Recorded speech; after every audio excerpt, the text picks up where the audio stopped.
Now we are learning that the family of the 21-year-old who was killed, they lost their daughter Banny in that plane accident in their mobile home, is considering a lawsuit.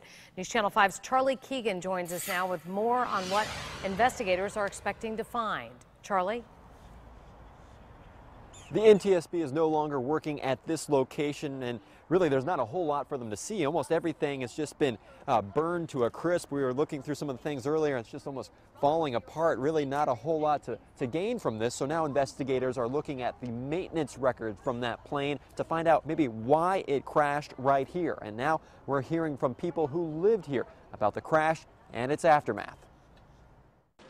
My saxophone. His saxophone, his clothes, his room. Domingo Galicia lost everything, but he is alive. Una llama de fuego. I was inside in my room, in this other room, and I felt like some kind of a flame was burning me in the inside, and I went outside to get fresh air. He told us through a translator he had a premonition 5 minutes before a plane crashed into his home.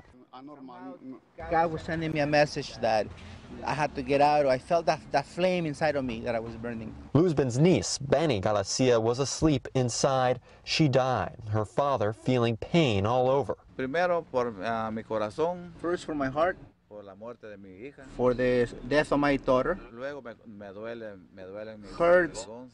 all my bones. Luego me duelen todo mi cuerpo. All my body aches. The Guatemala native is now working with lawyers to get through a maze of insurance and paperwork. They haven't ruled out a wrongful death lawsuit against the pilot or the plane's manufacturer. There's a whole human aspect to this tragedy that we're helping them cope with, and we're trying to provide them the guidance that they need at this stage. These ones are my lawyers. They're going to be working on my case.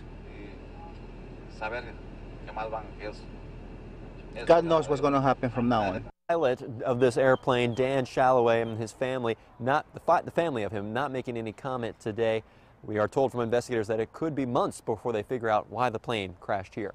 In suburban Lake Worth, Charlie Keegan, WPTV News Channel 5.